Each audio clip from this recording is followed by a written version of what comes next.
Majelis Hakim Pengadilan Tindak Pidana Korupsi menyebut ex-dirut PT ASDP Indonesia Ferry, Ira Puspadewi, tetap divonis 4 tahun dan 6 bulan penjara meski tidak menerima keuntungan pribadi.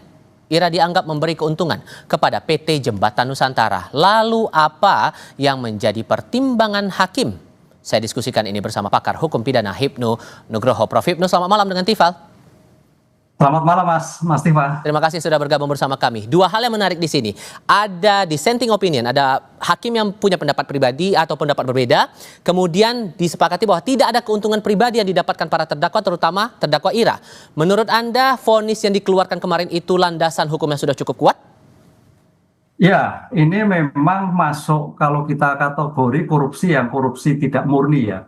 Kalau kita lihat tadi memang tidak ada keuntungan. Memang kalau kita lihat dakwaannya ada pasal 3. Pasal 3 itu adalah rumusannya setiap orang atau korporasi yang melawan hukum, menguntungkan diri sendiri atau orang lain atau korporasi. Lah, artinya kalau memang Bu Ira itu tidak, tapi kan orang lain atau korporasi itu yang menjadikan tingkat kerugian yang ditimbulkan oleh kerugian negara. Oleh karena itu dalam hal ini ada suatu perbedaan pendapat. Karena ini rohnya adalah bisnis, akuisisi bisnis itu untuk mendapatkan suatu keuntungan, kan itu Mas. Oleh karena itu di mana kerugiannya?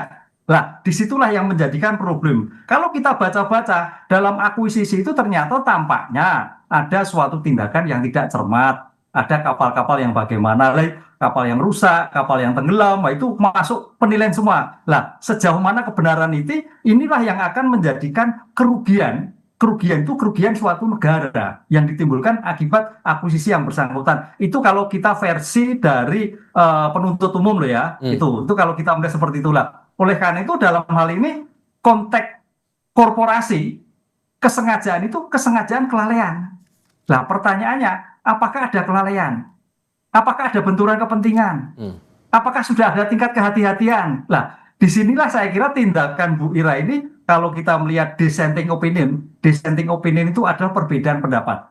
Jadi ada dua parameter, dissenting opinion perbedaan pendapat putusan antara terbukti dan tidak terbukti, atau concurring opinion. Kalau concurring opinion adalah perbedaan pertimbangan. Satu tujuan misalkan putusnya sama, perbedaan pertimbangannya berbeda. Itu kalau kita lihat kajian ilmu hukum. Begitu Mas. Oke, kalau mencermati pernyataan Hakim Sunoto yang punya pandangan berbeda soal ini, dasarnya karena dilindungi doktrin business judgment rule, sehingga menurut Anda vonis yang dikeluarkan ini sudah sesuai dasar hukum yang ada atau gimana? Nah, prinsip sebagai bentuk perlindungan direksi business judgment rule itu luar biasa, karena doktrin business judgment rule adalah satu, bahwa kerugian bukan karena kelalaiannya. Ingat, dakwaan itu ada kelalaiannya, satu. Kedua, direksi melakukan tindakan itikat baik. Nah, sekarang itikat baik. Kemudian yang ketiga, bahwa direksi sudah melakukan suatu pencegahan yang tidak menimbulkan kerugian, kan gitu. Keempat, bahwa tidak ada benturan kepentingan. 4 parameter tadi itu merupakan suatu kesatuan kumulatif.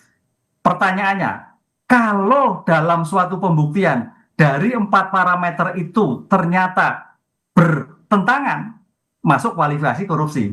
Nah, di sini yang merupakan suatu permasalahan. Kalau 4 itu dilakukan, saya kira bebas. Tapi kalau dari 4 itu ternyata ada kerugian, lah ini kerugian tadi Mas melihatnya.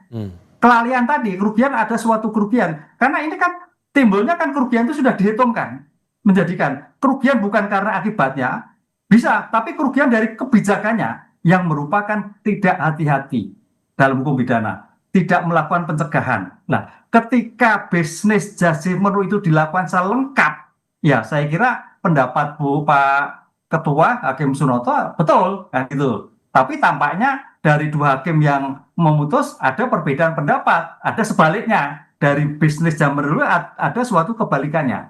Begitu Mas. Jadi kalau dari dua pandangan ini menarik. Ada beberapa kasus dulu kan. Kalau kita lihat Pertamina juga pernah. Pertamina itu dulu pertama kali juga tingkat pengadilan terbukti, kasasi, onslah. Terbukti tapi bukan masuk kualifikasi tindak pidana. Kasus Tom Lembong waktu itu juga mirip-mirip nggak sih ini Pak? Enggak, kalau Pak Tom Lembong kan pribadi, kebijakan pribadi. Kalau ini kan korporasi. Oke. kebijakan bisnis. Kalau Pak Tonio kebijakan seorang menteri. Itu yang membedakan. Statusnya itu tadi ya. Makanya dilindungi hukum bisnis tadi, subsidi berbeda. Oke. Ada kekhawatiran begini, karena ini juga disampaikan oleh Hakim Sunoto. Kalau kemudian ini dijatuhi vonis, bisa memicu kalangan profesional akan pikir berkali-kali jadi direksi BUMN dalam mengeluarkan kebijakan. Sejauh mana Anda menangkap itu? Ya, kekhawatiran itu bisa jadi. Bisa jadi. Tapi sepanjang bahwa prinsip-prinsip itu dilakukan dengan langkah yang optimal, saya kira hakim akan objektif. Optimalnya apa? Kerugian negara itu bukan kelalaian. Kerugian, saya lihatnya kuncinya kerugian tadi. Kalau kita lihat hakimnya kan menyatakan bahwa tidak ada benturan kepentingan, oke. Pencegahan sudah oke. Kemudian terkait dengan kerugian lah. Kerugian itu yang menimbulkan bahwa diakibat kerugian itu kerugian orang lain.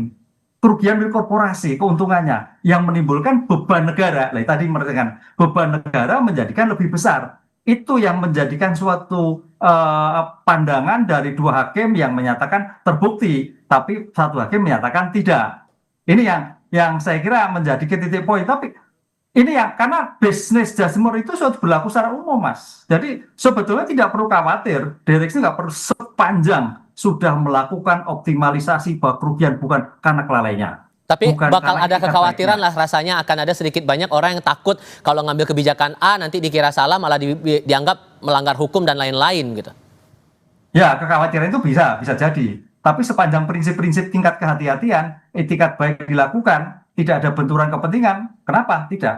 Toh memang juga tidak banyak gitu. Dan kalau terjadi kaitannya bisnis, semua mesti singgungannya ke sana. Dan banyak beberapa kasus saya kira juga menjadikan ada yang terbukti, ada yang lepas. Saya kira pengadilan sekarang objek, beberapa kasus Pertamina lepas. Ini kalau memang ada suatu perbedaan pendapat, apalagi ketua menyatakan enggak, dua hakim menyatakan dissenting opinion, ya banding. Nanti saya kira akan melihat seperti apa. Oleh karena itu dalam hal kekhawatiran itu bisa dimaklumi. Makanya kemarin kan ada undang-undang BUMN kan sampai seperti itu. Tapi tampaknya lagi ramai sekarang.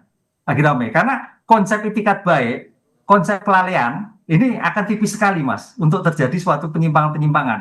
Nah, kalau sampai itu tidak terjadi temukan, saya kira aman kok. Oke. Begini, karena kan dari terdakwa juga mengaku akan masih berdiskusi untuk mengajukan banding. Seandainya banding itu akan diambil, kemudian diproses ke pengadilan tinggi, dengan dasar bahwa ada hakim yang dissenting opinion dan melihat bahwa tidak ada keuntungan pribadi yang diambil oleh para terdakwa, ini menurut Anda proyeksinya akan gimana kalau banding ini dilakukan?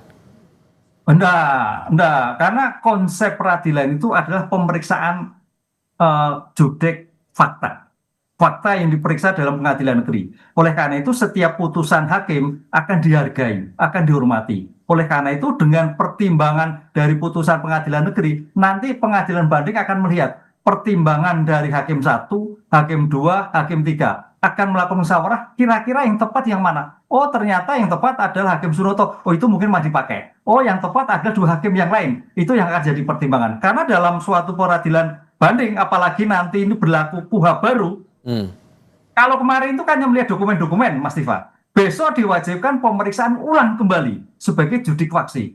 Mudah-mudahan ada suatu perubahan. Perubahan artinya bukan perubahan ringan, perubahan berdasarkan hukum yang terjadi. Apakah ini korupsi total, apakah korupsi tidak murni, apakah ini terkait dengan bisnis. Karena ini akan menjadikan pembelajaran bagi profesional ke depan untuk melakukan tindakan-tindakan hukum.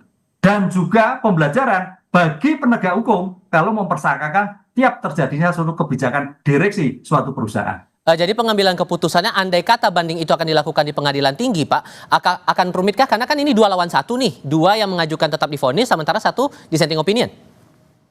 Ya enggak, saya kira enggak. Makanya sekarang pertanyaannya di yang 2 ini siapa yang mengajukan banding? Bu Direktur kah? Apa yang 2? Kalau yang 2 menyerahkan ya tidak. Kalau yang 1 yang kan karena nama suatu banding itu tergantung pribadi. Tapi kalau itu merupakan satu kesatuan sebagai penyertaan, ketika Bu Ira banding, semuanya turut serta banding, tidak dipisahkan. Nah, ini kita lihat dari suatu dakwaannya. Kalau merupakan satu kesatuan, ya semuanya terikut diperiksa kembali, bukan per orang masing-masing. Ini yang saya kira menjadikan suatu uji pertimbangan ke depan bagi teman-teman bisnis, korporasi. Saya kira ini menjadikan perhatian ke depan akan tindakan-tindakan terapi juga termasuk penegak hukum ketika mempersangkakan sebagai suatu perusahaan bisnis harus juga hati-hati dalam suatu business judgment rule. Singkat saja Pak, mengukur itikat baik itu dan ini semata karena keputusan bisnis agar ini tidak salah kebijakan yang ujung-ujungnya berurusan dengan hukum, batasannya apa itikat baik itu? Yang diperbaiki pertama bahwa dibuktikan bahwa kelalaian itu kerugian bukan karena kelalaiannya. Misalkan karena situasi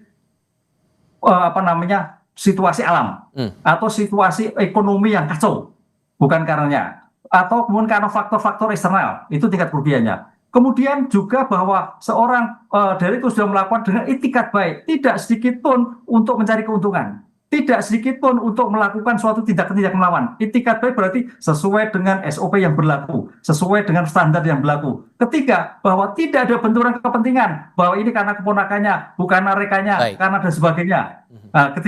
Keempat, bahwa apa yang dilakukan itu adalah untuk kepentingan suatu yang organisasi, sehingga keuntungan itu dijadikan risiko kalau menjadikan suatu kerugian. Ini saya kira suatu yang sudah biasa, tergantung bagaimana pembuktiannya di dalam suatu persidangan untuk meyakinkan hakim di persidangan apakah ini risiko bisnis ataukah suatu korupsi. Prof. Hipnu Nugroho, terima kasih banyak sudah berbagi pandangan bersama kami. Sehat selalu ya Prof, selamat malam.